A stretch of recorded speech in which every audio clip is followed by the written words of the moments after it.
ঐতিহাসিক মুজিবনগর দিবসে রাজধানী ধানমন্ডিতে জাতির পিতার প্রতিকৃতিতে শ্রদ্ধা জানানোর পর কথা বলছেন আওয়ামী লীগের সাধারণ সম্পাদক ওবায়দুল কাদের। সরাসরি যাচ্ছে সেখানে।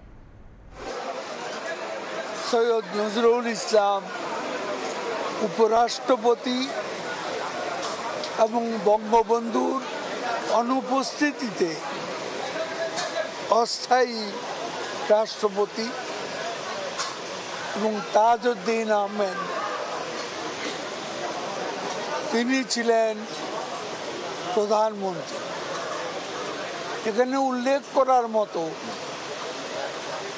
এই সরকার কিন্তু গঠিত হয়েছিল 10ই এপ্রিল।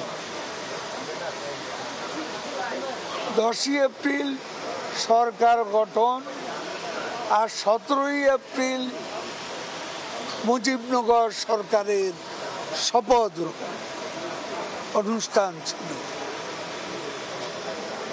এটি আমাদের জাতীয় জীবনের এক ঐতিহাসিক দিন। আজকের এই দিনে আমরা শপথ নেব মুক্তিযুদ্ধের চেতনা, বঙ্গবন্ধু কন্যা শেখ হাসিনার নেতৃত্বে বঙ্গবন্ধুর স্বপ্নের সোনার বাংলা বিনির্মাণে ধারাবাহিক লড়াইয়ে আমরা এগিয়ে যাব। বঙ্গবন্ধুর স্বপ্নকে আমরা বয়ে নিয়ে যাব উন্নত সমৃদ্ধ বাংলাদেশ এবং সেখান থেকে 2100 সালের বদ্বীপ বাংলায়। এটাই হোক আমাদের শপথ। আজকের এই দিনে বিএনপি সহ স্বাধীনতা বিরোধী সন্ত্রাসী শক্তি সকল অপশক্তিকে যারা আমাদের বিজয়কে সংহত করার পথে প্রতিবন্ধক, এদের আমরা পরাজিত করব, পরাভূত করব, প্রতিহত করব এবং আমাদের লড়াইকে আমরা এগিয়ে নিয়ে যাব বিজয়ের স্বর্ণ তোরণ অভিমুখে। এই দিনটিকে প্রজাতন্ত্র দিবস হিসেবে ঘোষণার দাবি উঠছে।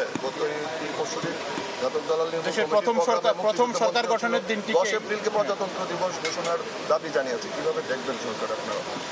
দেখুন, এটা তো আমি বিচ্ছিন্নভাবে কোনো দাবি উঠলে প্রেক্ষিতে বলতে পারি না। এখানে মন্ত্রিসভা আছে, প্রধানমন্ত্রী শেখ হাসিনা আছেন, আর এত বছর পরে হঠাৎ দাবিটা কারা তুলছে না জানারও দরকার আছে।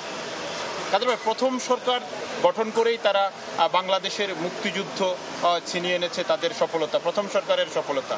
স্বাধীনতার এত বছর পরে সরকারের কোন দিকটি এখনো অর্জন করা বাকি রয়েছে? স্বাধীন বাংলাদেশের সরকার অর্জন করার বাকি রয়েছে, সেটা আমি নিজেই আমার বক্তব্যে বলেছি।